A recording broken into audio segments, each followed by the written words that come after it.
American businesses, we need to note, pay the highest credit card swipe fees in the world, and that impacts the price of everything purchased in the U.S. with a Visa or MasterCard. Now, millions of U.S. merchants filed an antitrust lawsuit against the credit card companies and major banks, claiming that they engaged in price fixing on credit card transaction fees that ultimately drive up costs for you and me, the consumer.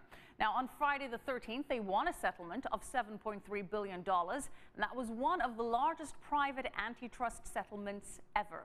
Well, Yakenda McGahee has more on the story. In physics, for every action, there is an equal and opposite reaction. Have a nice day. The same could be said for finance, because when it comes to paying with plastic, each and every swipe carries a hefty price. Last year, credit and debit card swipe fees were nearly $50 billion. That's 3 times what they were 10 years ago. 7 million U.S. retailers filed an antitrust lawsuit accusing 2 U.S. credit card companies and 2 of America's biggest banks of price fixing, overcharging merchants billions of dollars in transaction fees. Visa and MasterCard agreed to settle for more than $7 billion. The agreement now allows businesses to levy a surcharge against customers who pay with plastic, an effort to offset those pesky fees. In fact, the fees cost the average American family about $427 a year. And they cost businesses like South LA's Super Safe Market a heck of a lot more. The grocery store, specializing in Latin American products, processed 227 credit card transactions last month. 91 cent each transaction. This costs a lot of money. This market is known for having some of the best guacamole this side of Los Angeles. $3 for just a pint. Elsewhere, this might cost you $8 or even more. However, if you pay by debit or credit card, this $3 guacamole will now cost you $4. That's because of the $1 credit card transaction fee this merchant says he's forced to charge customers. And while this is still a good price, he says some customers can't help but to feel cheated. Any customer come to my store, I gotta tell them, you know what, there is a $1 charge fee for your transaction, and they go away. It's not good for my business. But owner Efren Lopez hopes the settlement will be better for his bottom line. Good thing for business, good thing for customers. Some analysts say the settlement could lead to higher costs. Others say it will lead to higher savings. For you and for the stores that you shop at. The price of goods, just like they've inflated them, can be deflated. And how we pay for those goods may be altered. Because of this settlement, the same 2-tiered pricing structure Americans see at gas stations, one cost for cash, the other for credit, may soon be coming to their local grocery store, too. Yakenda McGahee, CCTV, Los Angeles. Well, for a closer look at what this credit card settlement means for consumers and others, we're joined by Rich Benjamin. He's a senior fellow at Demos, a policy and advocacy center at the intersection of government, the economy, and democracy. Richard, thanks for joining us. Glad to be here, Michelle. Rich, the big question, are we, the consumers, going to have to land up paying more every time we use a credit card now?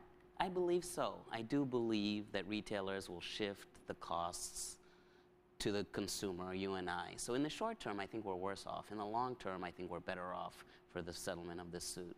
How are we better off in the long term? Because I think generally when you hold the bank industry and the credit card companies accountable, that the consumer will benefit in the long term. Because if you think about it, if they're willing to do injustice to retailers, certainly they're willing to do injustice to us, consumers. But is this an injustice to retailers, and should the retailers be pushing it on to us? The retailers get the courtesy, they get the advantage of being able to use the service that the bank provides, allowing them to use credit card fees. That should be factored in as part of their business plan. Why should I, the consumer, have to pick up to expand their profit margins? It's a good question. I don't think that should be the case. I agree totally with the spirit of your question, but retailers being retailers, they're going to shift the cost. So how do we backlash against this? What, we start using cash? We refuse to pay credit? We use debit cards? Does this apply to debit cards? To the extent that we can, I think that's a great idea. I think we should use cash, we should use checks. But the unfortunate thing, Michelle, is that many consumers around the world aren't simply buying luxury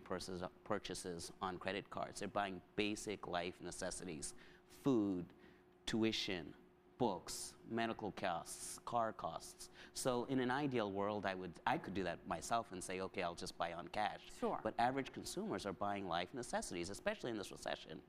Is there any way that consumers could form some kind of advocacy group and not use the retailers that pass the costs on to them? I think that's a wonderful idea. I think that consumers' unions, and there are some, should advocate for that. But in the time being, I believe retailers will pass the buck to consumers. But the bigger picture, Michelle, is that litigation cannot solve the mess, the malfeasance, and the fraud that happens and perpetrated by banks and credit card industries. Much more is required. So bringing that point, do you think that the credit card industry needs to be more closely regulated? Absolutely, absolutely. Here in the U.S., we passed a Credit Card Consumers Bill of Rights, which has been effective, and that was passed 2 to 3 years ago. And I think that that should be a worldwide phenomenon.